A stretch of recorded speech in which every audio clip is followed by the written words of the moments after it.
रानू चिड़िया एक गरीब चिड़िया थी। गुड़िया बेटी उठ जाओ, जल्दी खाना खाकर स्कूल चली जाना, मैं भी काम पर जा रही हूँ। जी मम्मा। गुड़िया जल्दी से उठती है और मुंह हाथ धोती है। गुड़िया दाना खाती है और अपना बैग लेकर स्कूल की तरफ चली जाती है। जंगल के बाकी छोटे पक्षी मिठू तोते के उड़न खटोले में स्कूल जाया करते थे। तोते का उड़न खटोला आगे आगे और गुड़िया पीछे पीछे उड़ रही थी। रानू चिड़िया काम करने के लिए गोरी कवि के घर पहुंच जाती है। चिड़िया आज इतनी देर क्यों लगा दी, बच्चे स्कूल भी चले गए हैं। वो मालकिन, मेरी रात कुछ तबीयत ठीक नहीं थी, इसलिए सारी रात जागती रही। मुझे इन गरीबों वाली कहानियों में कोई इंटरेस्ट नहीं है, बस कर दो अब और जाओ, जाकर पहले बर्तन धो। रानू चिड़िया रसोई में जाकर बर्तन धोने लगती है। बर्तन धोकर डोली और जग्गू के कपड़े भी धो देना। जी मालकिन, ठीक है। रानू चिड़िया गोरी कवि के सारे घर की सफाई करती है। स्कूल में डोली गुड़िया से कहती है, गुड़िया कल मेरे पापा ये गुड़िया घर लाएंगे, मैं प्यारी सी गुड़िया भी होगी। क्या सच में? हाँ, मेरे पापा मेरी हर बात में। क्या तुम अपना गुड़िया घर मुझे भी दिखाओगी? हाँ, हम मिलकर खेलेंगे, अकेले खेलने में मुझे मजा भी नहीं आता। स्कूल से छुट्टी हो जाती है। तोता अपना उड़न खटोला लेकर आ जाता है। आ जाओ बच्चों, गुड़िया तुम भी हमारे साथ उड़न खटोले में क्यों नहीं आती? इसमें बैठने का बहुत मजा आता है। मगर मेरी मम्मा के पास इतने पैसे नहीं है, तुम जाओ, भी आपके पीछे पीछे ही आ जाऊंगी। सब छोटे पक्षी उड़न खटोले में बैठ जाते हैं। उड़न खटोला आगे आगे और गुड़िया पीछे पीछे। यूं ही दिन गुजरते गए। एक रात गुड़िया और उसकी मम्मा अपने घोंसले में लेटी हुई थी। मम्मा, हम अमीर पक्षियों की तरह जिंदगी क्यों नहीं गुजार सकते? मम्मा, उनके पास सब होता है, वो जो चाहे खरीद लेते हैं। मम्मा, हम गरीब क्यों हैं? गुड़िया बेटी, यही इस दुनिया का कानून है, कोई अमीर है तो कोई गरीब। हमें नाशुक्री वाली बातें नहीं करनी चाहिए। मम्मा, कितना अच्छा होता अगर ऊपर वाला सबको एक जैसा बना देता। गुड़िया बेटी देखो, अगर सब अमीर होते तो कोई किसी का काम ना करता, कोई मोची ना होता, सब बादशाह बनकर बैठ जाते। ना बढ़ई होता, ना कोई आइसक्रीम लेकर आता। बेटा, ऊपर वाले के काम हम नहीं समझ सकते, इसलिए वो जिस हाल में रखे हमें राज़ी रहना चाहिए। जी मम्मा, आप ठीक कह रही हैं। यूं ही बातें करते करते माँ बेटी सो जाती हैं। अगले दिन रानू चिड़िया फिर से अपने काम पर चली जाती है। आज घर में मेहमान आने वाले हैं, इसलिए घर को अच्छे से चमका दो। और हाँ, फिर मैं तुम्हें एक लिस्ट दूंगी, बाजार जाकर वो चीज़ें भी ले आना। जी ठीक है मालकिन। रानू चिड़िया पूरे घर को अच्छे से चमका देती है और फिर गोरी कवि से लिस्ट लेकर बाजार चली जाती है। रानू चिड़िया मांस की दुकान से मांस लेती है और फिर चावल लेती है। टमाटर और मिर्ची रह गई। रानू चिड़िया उड़ती है और सब्जी वाले की दुकान पर जाकर सब्जी लेती है। रानू बहन कैसी हो? हाँ कबूतरी बहन, मैं बिल्कुल ठीक हूँ, आप सुनाए, आप कैसी हैं? मैं भी ठीक हूँ। शाम हो जाती है। रानू चिड़िया आज घर नहीं गई थी, वो तो तरह तरह के खाने बनाने में लगी हुई थी। मालकिन, मेरी बेटी घर में अकेली है, क्या मैं अब घर चली जाऊँ? चली जाना, पहले जाओ जग्गू और डोली को तैयार कर दो। मम्मा, मैं तो तैयार हो गई। मैं भी तैयार हो गया। मम्मा, मामा जी कब तक आ जाएंगे? बस आते ही होंगे बेटा। मेरी बेटी को भूख लगी होगी, क्या मैं घर चली जाऊँ? हाँ चली जाओ, और हाँ ये लो, ये खाना भी ले जाना। रानू चिड़िया खाना लेकर अपने घर की तरफ उड़ती है। रात हो गई है, मम्मा अभी तक घर क्यों नहीं आई? गुड़िया खिड़की में बैठी अपनी मम्मा का इंतजार कर रही थी। वो सामने से अपनी मम्मा को आते हुए देखती है। रानू चिड़िया घर आ जाती है। मम्मा, आप कहाँ रह गई थी? आपको पता है मुझे बहुत जोरों की भूख लगी हुई है। गुड़िया बेटी देखो, मैं तुम्हारे लिए क्या लाई हूँ। आज मालकिन ने बिरयानी बनाई थी। बिरयानी? स्वादिष्ट स्वादिष्ट बिरयानी। मम्मा, मेरे तो मुंह में पानी आ गया है। रानू चिड़िया डिब्बा खोलती है तो उसमें तो बासी खाना था। ओ मम्मा, इसमें से तो गंदी बू आ रही है। ये सब देखकर रानू चिड़िया की आंखों में आंसू आ जाते हैं और वो डिब्बा घर से बाहर गिरा देती है। मम्मा, हम ये दाना ही खा लेते हैं। दोनों माँ बेटी सूखा दाना खाती हैं और सो जाती हैं। अगले दिन गुड़िया झरने के पास बैठी हुई थी कि उसे एक पौधा दिखाई देता है जो मुरझाया हुआ था। ये पौधा भी लगता है मेरी तरह उदास है। प्यारे पौधे, मैं तुम्हें अभी पानी, फिर तुम खुश हो जा। गुड़िया नदी से पानी लाकर उस पौधे को देती है। उस पौधे से तेज रोशनी निकलती है और बैंगन लग जाते हैं। वाओ, ये तो बहुत सुंदर पौधा है। मैं कोई आम पौधा नहीं हूँ, मैं एक जादुई पौधा हूँ। गुड़िया, तुमने मुझे खुश किया। बताओ, मैं तुम्हारे लिए क्या कर सकता हूँ? क्या आप मुझे एक सुंदर घर दे सकते हैं? गौरी आंटी से ज़्यादा सुंदर। मैं तुम्हें ऐसा घर दूंगा जो पूरे जंगल में किसी का नहीं होगा। तेज रोशनी निकलती है। तेज रोशनी के साथ ही एक सुंदर सा बैंगन का घर वहाँ आ जाता है। गुड़िया वो घर देखकर बहुत खुश होती है। फिर गुड़िया और उसकी मम्मा उस बैंगन के घर में खुशियों भरी जिंदगी गुजारने लगती हैं। एक दिन गौरी कवि वहाँ से गुजरती है। अरे वाह, कितना सुंदर घर है। लगता है कोई बहुत ज्यादा अमीर पक्षी हमारे जंगल में आया है। गौरी कवि उस घर के दरवाजे पर दस्तक देती है। जी रानो, तुम यहाँ? क्या ये घर? हाँ, ये घर मेरा है। हैरान रह की ना, ऊपर वाला जब जिसे चाहे जितना चाहे दे दे। हमें कभी भी खुद पर गरूर नहीं करना चाहिए। गौरी कवि हैरान परेशान वहाँ से चली जाती है। प्यारे दोस्तों, इस कहानी को लाइक, अपने दोस्तों के साथ शेयर और चैनल को सब्सक्राइब करना बिल्कुल मत भूलना। आपका धन्यवाद। रानू चिड़िया ने 10 दिन पहले 2 अंडे दिए थे और कल दोनों अंडे फूटने वाले थे। दोनों माता पिता रानू चिड़िया और मानू चिड़ा बहुत खुश थे। पति जी, अब हमारे इस घर में रौनकें ही रौनकें होंगी। हमारी सबसे बड़ी इच्छा कल पूरी हो जाएगी। मेरे 2 नन्हे नन्हे बच्चे, मैं अपने बच्चों की हर इच्छा पूरी करूंगा। मानो जी, मेरा मन कर रहा है कि मैं कल अपनी सहेलियों की दावत करूं। कल हमारे लिए इतना बड़ा दिन है। हाँ, और मेरा भी मन कर रहा है कि मैं अपने घर को खूबसूरत फूलों से सजाऊं। मैं आज बाजार जाता हूँ और दावत के लिए चीजें और फूलों वाली लड़ियाँ ले आता हूँ। ठीक है, और मैं जाकर अपनी सहेलियों को दावत का कहकर आती हूँ। मानो चिड़ा अपने घर से निकलता है। वो सीधा बस स्टेशन पर जाता है और एक बस में बैठकर शहर वाले जंगल चला जाता है। शहर वाले जंगल जाकर मानो चिड़ा फूलों वाली दुकान पर जाता है। वो वहाँ से खूबसूरत और रंग बिरंगे फूलों से बनी लड़ियाँ खरीदता है और फिर दूसरी दुकान पर जाकर खाने पीने की चीजें खरीदता है। रानू चिड़िया भी अपने घर से निकलती है। वो अपनी सहेली हरियाली के पास जाती है। हरियाली मेरी बहन, कल मेरे अंडे फूट जाएंगे। मैंने और मानो ने एक छोटी सी दावत रखी है, आप भी दावत में जरूर आना। हाँ हाँ रानू बहन, मैं आपकी खुशी में जरूर शामिल होंगी। कल कितने बजे आऊँ? आप दोपहर को आ जाना, तब तक अंडों से बच्चे बाहर निकल आएंगे। ठीक है, मैं कल जरूर आऊंगी। रानू चिड़िया उड़ती है और लूसी कबूतरी के पास जाती है। लूसी, कल आपकी मेरे घर दावत है। कल मेरे घर 2 नन्हे नन्हे बच्चे आएंगे। बहुत बहुत बधाई हो रानू आपको, मुझे बहुत खुशी होगी। मैं जरूर आऊंगी। रानू चिड़िया लूसी के बाद गौरी कवि के पास जाती है। गौरी, कल तुम्हारी मेरे घर दावत है। क्यों?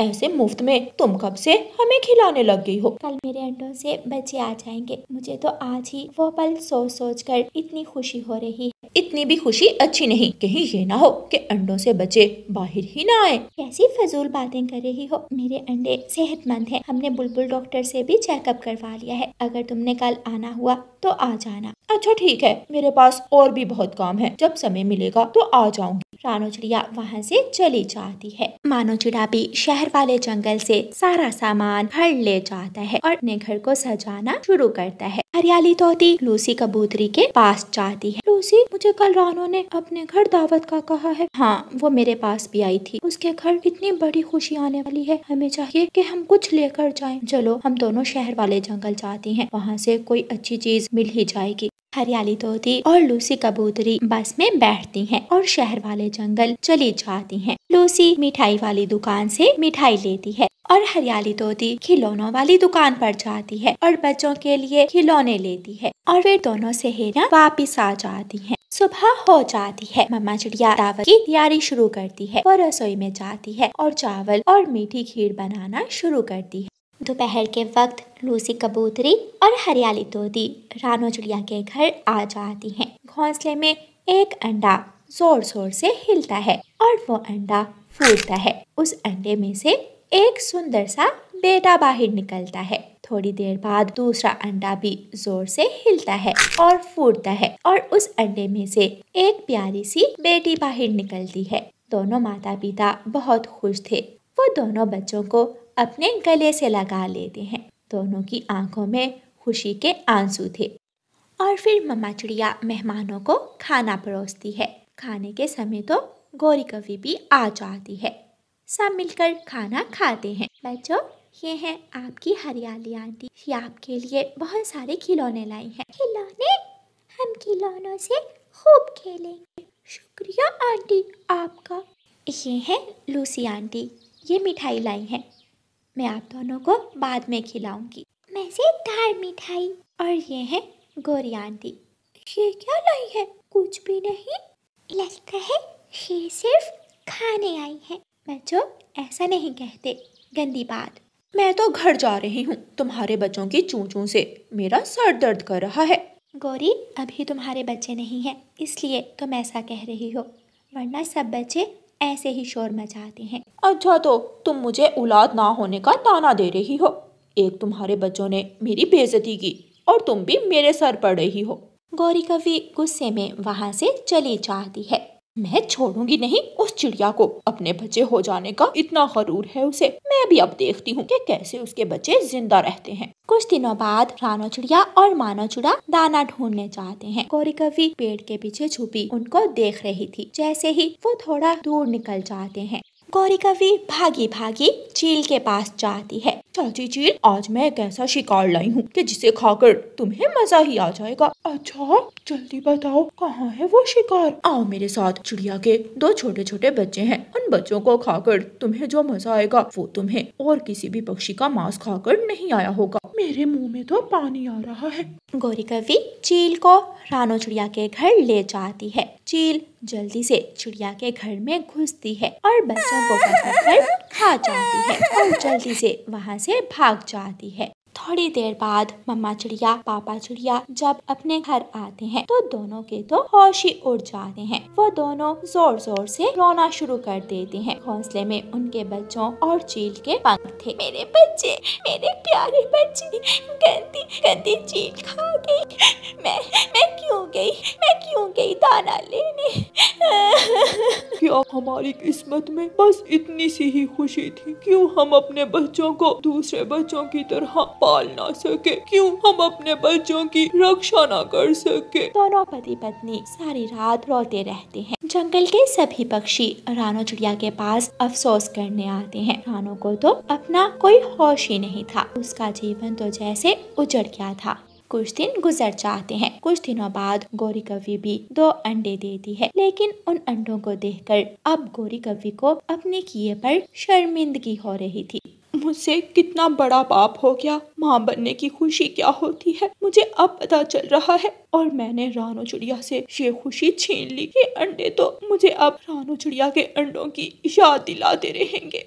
पति जी, अब इस जंगल में मेरा मन नहीं लगता। मुझे अपने बच्चों की याद सताती है। मुझे दूसरे जंगल ले जाएं। हाँ रानो, चलो आज हम शहर वाले जंगल चले जाते हैं। इस जंगल में रहकर हम कभी भी अपने दुख को भुला नहीं सकेंगे। गौरी कवि अपने अंडों से निकलने वाले बच्चों की चीजें लेने शहर वाले जंगल जाती है। वो एक ऑटो में बैठती है। रानो चिड़िया और मानो चिड़ा बस में बैठते हैं।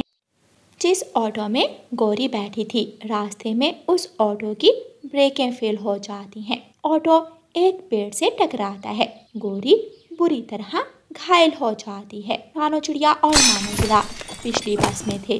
वो जल्दी से बस से उतरकर गौरी के पास जाते हैं। गौरी मेरी बहन, तुम चिंता मत करो, हम अभी तुम्हें अस्पताल लेकर जाते हैं। हाँ गौरी बहन, हम तो अपने बच्चों की खुशी नहीं देख सके, लेकिन आपके साथ हम ऐसा कुछ नहीं होने देंगे। गौरी फूट फूट कर रोने लगती है। रानो, मानो भाई, आपके बच्चों को मैंने ही मरवाया था। मैंने चील को जाकर कहा कि चिड़िया के बच्चों को खा लो, लेकिन मेरी किस्मत तो देखो, जो खुशी मैं देखने वाली थी अब मैं भी वो नहीं देख सकती। मुझे मार देना और आप दोनों मेरे अंडों की हिफाजत करना। मैंने बहुत बड़ा पाप किया है, लेकिन मेरे बच्चों को मेरे पाप की सजा मत देना, मेरे बच्चों को पाल लेना। ऐसा कहते हुए गौरी कवि मर जाती है। किसी ने सच कहा, जो जैसा करता है वो वैसा ही भरता है। बुरा तो गौरी ने किया है, लेकिन इसके अंडों से निकलने वाले बच्चे तो मासूम हैं। हाँ, अब हमें ही उनकी हिफाजत करनी है।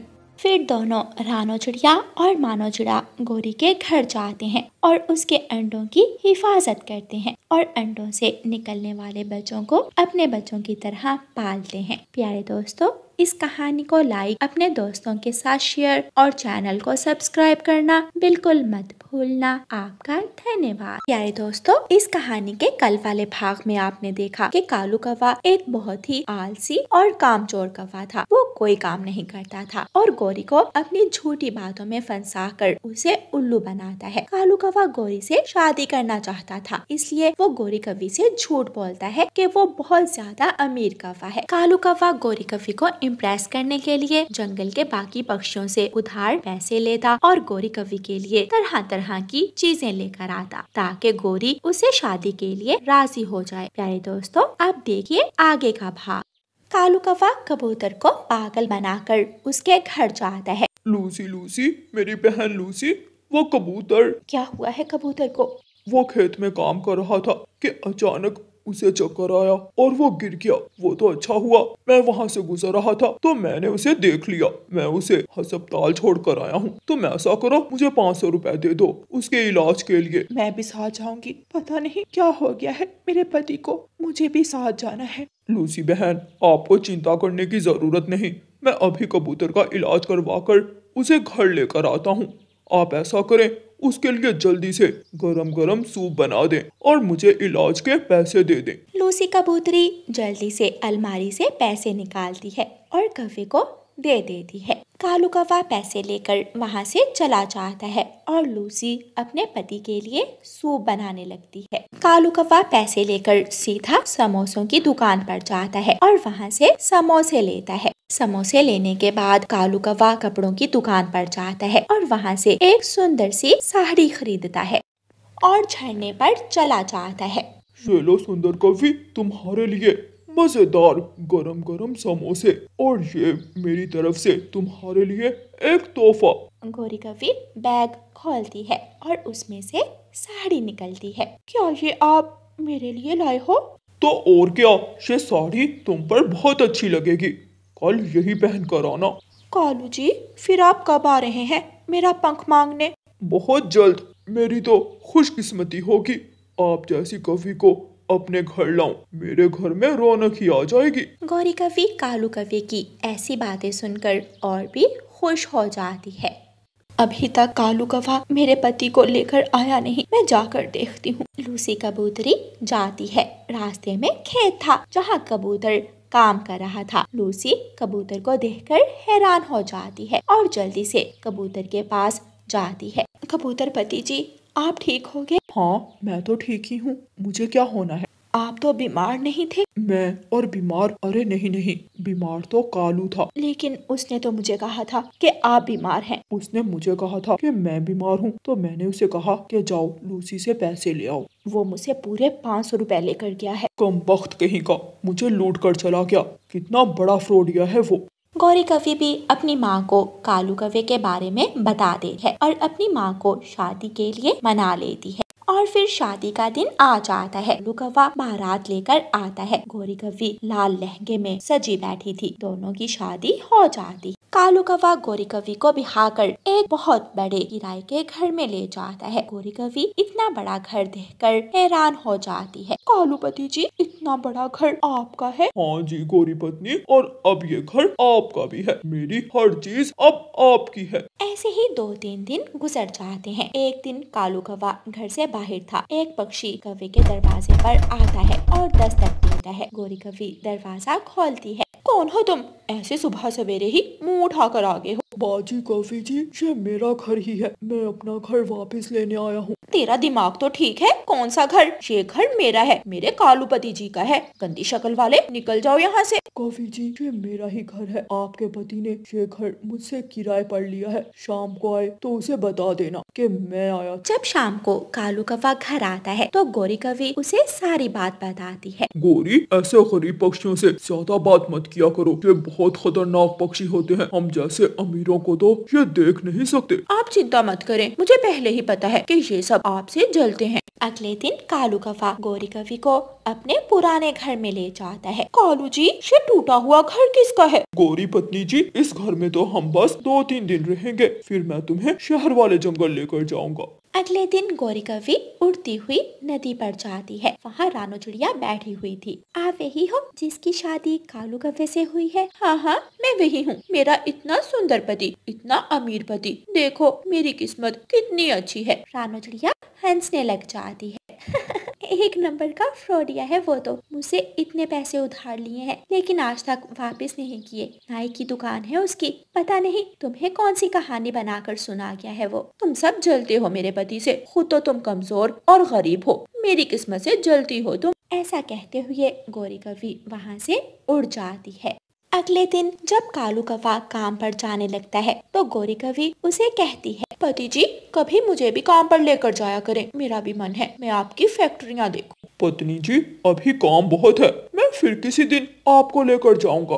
मगर गोरी कौवी कहाँ रुकने वाली थी। वो कालू के जाने के बाद उसका पीछा करती है। गोरी कौवी कबूतर के पास रुकती है। कबूतर चाचा, वो जो मेरे अमीर पति हैं कालू जी, उनकी फैक्ट्रियाँ कहाँ है?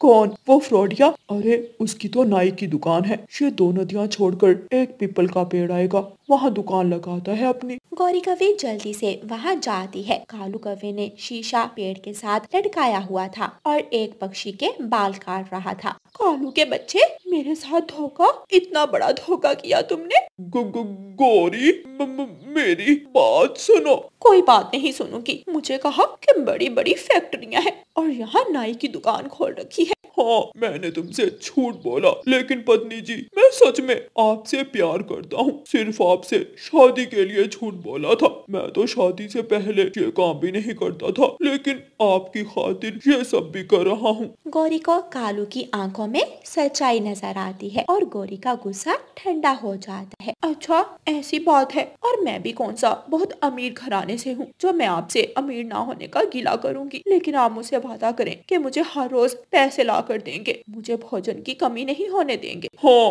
वादा करता हूँ, पक्का वादा करता हूँ। मैं अपनी पत्नी की सारी खुशियाँ पूरी करूँगा। फिर कालू कौवा अपनी दुकान बंद करता है और दोनों पति पत्नी खुशी खुशी अपने घर चले जाते हैं। यारे दोस्तों, इस कहानी को लाइक, अपने दोस्तों के साथ शेयर और चैनल को सब्सक्राइब करना बिल्कुल मत भूलना।